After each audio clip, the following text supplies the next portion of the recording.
Macarena Olona, secretaria general de Vox en el Congreso. Buenos días. Muy buenos días, encantada de estar con ustedes, como siempre. Igualmente. Le quería preguntar de entrada por ese escándalo que hemos oído en las últimas horas sobre el consejero Villegas en la región de Murcia, que se ha vacunado. Estamos pendientes a las 9:30 de si dimite o no dimite. Ciudadanos dice que va a pedir, bueno, ya ha dicho que pide su dimisión. ¿Qué va a hacer Vox?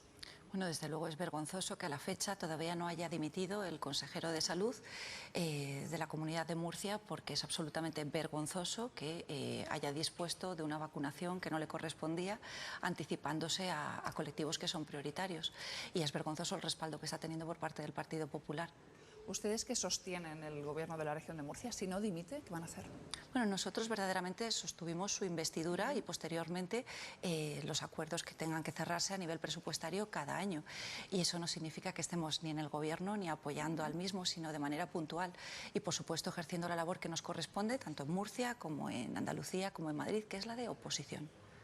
Respecto a las elecciones en Cataluña, ¿deben aplazarse? No. No. Bajo ningún concepto. Nosotros defendemos que debe mantenerse la fecha del 14 de febrero y verdaderamente consideramos que es absolutamente ilegal la situación que se está produciendo y el absoluto caos e incertidumbre jurídica a la que se ha abocado una vez más a una región, pero como igualmente estamos viendo de nuestra nación, que está ocurriendo en Castilla y León a través de una situación de absoluta rebeldía constitucional, que es la situación en la que la Junta de Castilla y León ha colocado a los castellano-leoneses. ¿Usted cree que se aplazan las elecciones para frenar el llamado efecto Illa? No nos cabe la menor duda que el aplazamiento de las elecciones responde a motivaciones políticas, de ahí la principal crítica, y no sanitarias. De hecho, el ejemplo que tenemos más claro es que se va a permitir la celebración de elecciones en el Club de Fútbol del Barcelona en el mes de febrero. A partir de ahí, cualquier decisión... Votan muchos menos. Discúlpeme. Que votan muchas menos personas, digo. Sí, pero la incidencia, el descontrol sanitario es evidente que se produce, si es que esa es la razón que sustenta el aplazamiento de las elecciones, cuando hay una aglomeración de personas, como presumiblemente se va a producir en esas elecciones a la presidencia del Barça. Pero es un ejemplo concreto y paradigmático de por qué en un caso se puede permitir una celebración multitudinaria y no en otro, cuando se está cercenando un derecho fundamental, cuál es el de participación política, pero además, retorno doña Mónica, por razones políticas que no sanitarias. Y además con una situación de absoluta incertidumbre jurídica, lo reitero, ahora tenemos una suspensión cautelar por parte del Tribunal Superior de Justicia, que ahora tiene que pronunciarse para ver si ratifica o no esa suspensión cautelar, y lo que tenemos igualmente, reitero, en la Junta de Castilla y León, porque para Vox el cumplimiento de la ley, como partido de ley y orden que somos, no debe entender de ideologías. Por lo tanto, nuestra crítica ante situaciones de incumplimiento legal va dirigida a todos aquellos que lo incumplen como mandatarios políticos, tengan cualquier signo político que tengan. En Castilla y León lo que tenemos ahora es que por ese adelanto del toque de queda tenemos igualmente un recurso interpuesto por el Gobierno de la Nación a través de la Abogacía del Estado, que sorprendentemente, y esto se lo digo como abogado del Estado, doña Mónica, lo que hace es trasladar un recurso con criterios políticos que no jurídicos desde el momento en el que utiliza la vía de suspensión cautelar ordinaria, que permite tener un plazo de 10 días de alegaciones, y no la suspensión cautelarísima inaudita aparte, que es la que debería haberse empleado si se hubiese utilizado un criterio estrictamente jurídico. Porque si hablamos de presunta, y yo lo considero, cercenación ilegal de derechos fundamentales y libertades públicas, cada día que pasa es un día que cuenta de derechos cercenados. Pero al margen, acláreme una cosa, al margen del brete jurídico, por el tema de Castilla y León, sí. ¿Vox qué cree? ¿Que se tiene que adelantar el toque de queda o que no? Nosotros consideramos, y usted lo sabe porque lo he comentado con usted personalmente, consideramos que el estado de alarma decretado por el Gobierno de la Nación y posteriormente avalado por el Congreso de los Diputados es ilegal e inconstitucional, y por eso lo hemos recurrido, tanto el primero como el segundo, y le pido que me permita recordar que el Tribunal Constitucional sigue en una situación de absoluta inhibición de su responsabilidad desde el momento en el que todavía no ha resuelto dichos recursos. En el momento en el que más le necesita el pueblo español es cuando más le está traicionando por abandono, porque si se hubiera pronunciado con ocasión de nuestro primer recurso contra el primer estado de alarma, el decretado en marzo, hoy ya tendríamos unas bases ciertas que nos permitirían conocer cuáles son los límites que para nosotros se están transgrediendo abiertamente por el Gobierno de la Nación. Dicho esto, doña Mónica, es evidente que el toque de queda está fijado en unos límites determinados en el estado de alarma, y lo que no cabe es este estado de absoluto desconcierto que se ha impuesto en nuestra nación por inhibición absoluta de sus responsabilidades por parte del Gobierno de España, que lo que ha hecho es, por otra parte, lo que le pidieron las comunidades autónomas, cogobernanza, pero yendo mucho más allá e inhibiéndose por completo, desapareciendo del panorama político y haciendo que recaiga exclusivamente sobre las comunidades autónomas la lucha contra una pandemia que no es que ya sea nacional, es que es mundial, pero lo que tenemos como consecuencia de esa inhibición del Gobierno de España son 17 territorios donde cada uno aplica las medidas a su libre albedrío. Déjeme recuperar el tema de las elecciones en Cataluña. Se celebren cuando se celebren, el 14 de febrero, el 30 de mayo, cuando sea. Un buen resultado para Vox, ¿qué sería? ¿Ya solo entrar en el Parlamento sería un buen resultado, o ustedes tienen la meta fijada, el sorpaso al Partido Popular? Ni mucho menos, y se lo digo con total franqueza. Ese no es un objetivo para Vox. Para Vox un resultado extraordinario será irrumpir en el Parlamento catalán, porque aunque tuviésemos un único parlamentario, un único diputado, le puedo asegurar que con ese único diputado, y más nuestro maravilloso Ignacio Garriga, a quien con gran pesar ya no voy a tener a mi lado luchando en el Congreso de los Diputados, pero nosotros no abandonamos a Cataluña. Desde luego, únicamente con un diputado ya se va a escuchar alta y clara la voz de Vox, que es la voz de millones de españoles que hablan desde el sentido común, y le puedo poner como ejemplo más paradigmático la extraordinaria representación que con una sola diputada tenemos en el País Vasco, con Amaya, mi querida amiga Amaya, que desde luego ya está suponiendo un cambio sustancial, porque gracias a su presencia y a su representación se están escuchando en el País Vasco, en el hemiciclo, pues palabras que no se escuchaban, como es la defensa de la unidad de España y bueno, pues de nuestra lengua común, algo que por otro lado... Vamos con más preguntas, que tenemos a Igor preparado. ¿Qué tal, señora Lona? Muy buenos días. Estas últimas horas el expresidente José María Aznar les ha lanzado, no sé si una suerte de aviso o advertencia a cuenta del asalto en el Capitolio. Vamos a escucharle, si le parece. En España hay partidos y hay fuerzas políticas que tienen que tener mucho cuidado a la hora de evaluar y de valorar lo que ha pasado allí. Así terminan todos los populismos. Da igual, que al final todos los populismos acaban mal, en todas partes.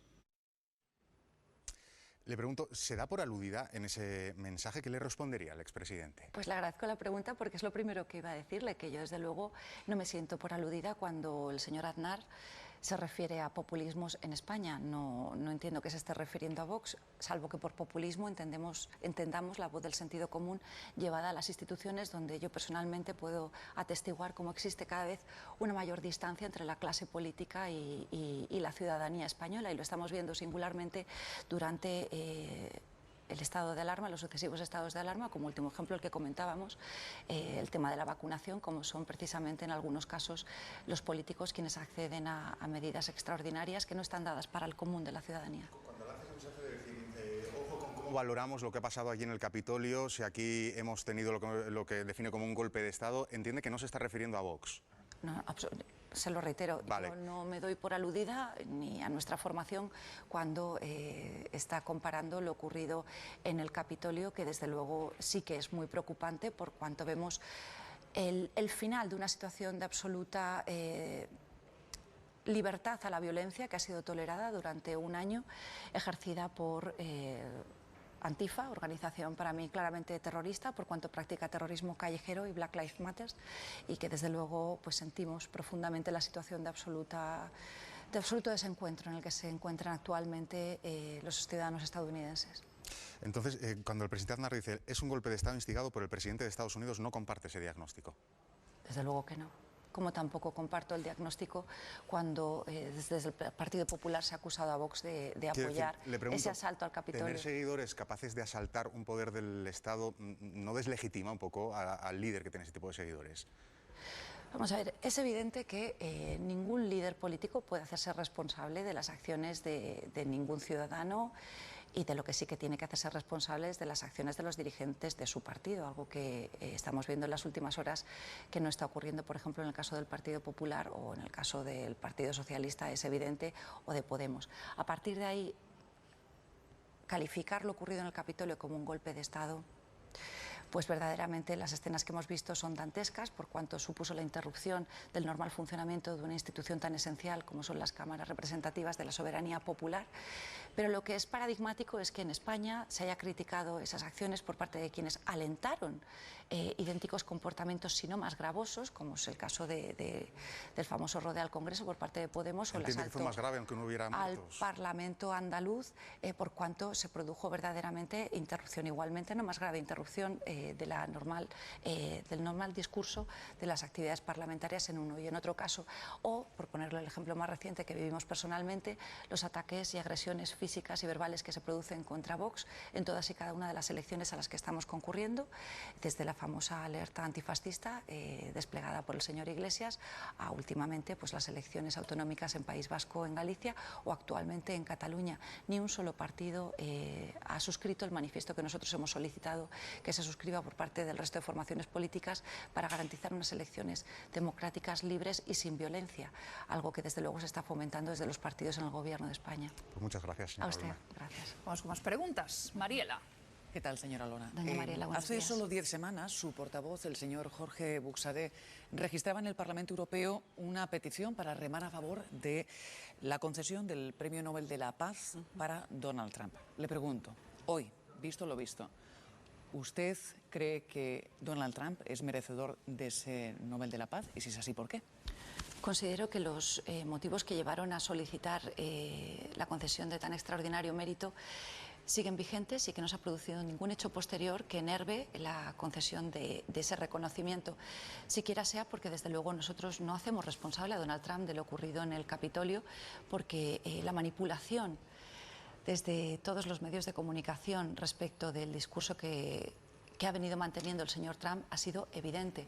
Cuando escuchamos al señor Trump hacer un llamamiento a la movilización de la ciudadanía, en todo momento se hablaba de una movilización pacífica. Y lo que vimos posteriormente, desde luego, no hay ni una sola palabra pronunciada por Donald Trump que alentara ni que justificara. Ha condenado expresamente, ha condenado enérgicamente, igual que lo hizo nuestro presidente Santiago Abascal, el asalto al Capitolio.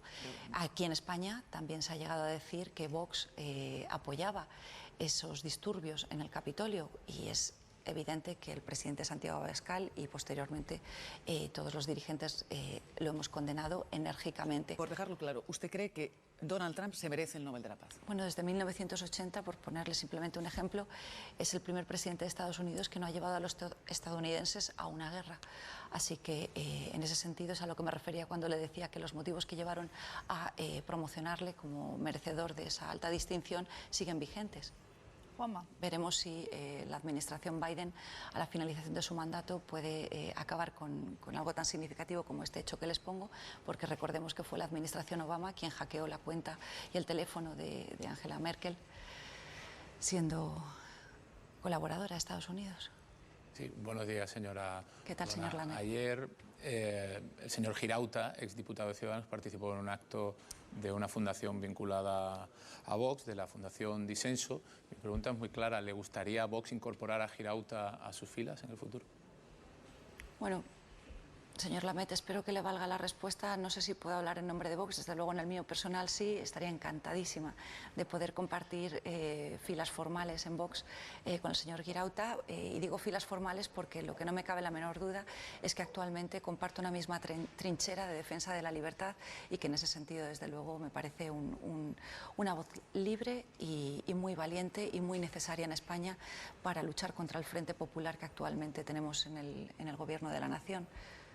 Vamos con la pregunta de nuestros espectadores, que nos la trae Marina. Buenos días, señora Olona. Uno de los temas del día es el adiós de Trump. Por aquí también le preguntan. Nos dice lo siguiente: Espinosa Los Monteros dijo en Televisión Española que el gobierno de Trump fue muy bueno. ¿Creen en Vox que Trump combatió el COVID de manera eficiente?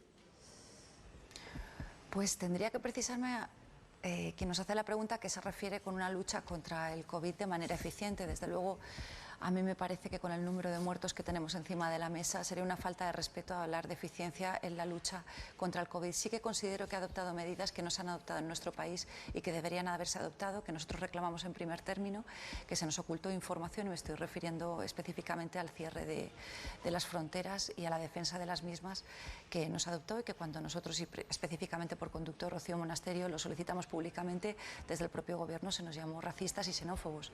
Bueno, pues hoy estamos viendo las consecuencias, como igualmente las padecemos actualmente, cuando una política de inmigración absolutamente descontrolada y de efecto llamada determina que usted no pueda reunirse con sus seres queridos, yo no pueda reunirme con mis seres queridos, cuando están en otras comunidades autónomas. Y he podido dar un último adiós, porque ese motivo sí que está excepcionado el viernes pasado. Usted no pueda trabajar si es que le están obligando a cerrar las persianas de su negocio, y sin embargo estamos viendo como ayer mismo se produjo el asalto a la valla fronteriza con Melilla, con más de 100 inmigrantes ilegales que de manera descontrolada acceden a nuestro país, y bueno, pues por desgracia con heridas para un agente de la Guardia Civil, a quien mando todo mi cariño desde aquí. Gracias, señora Olona, por estar con nosotros. Un placer, como siempre, doña Mónica.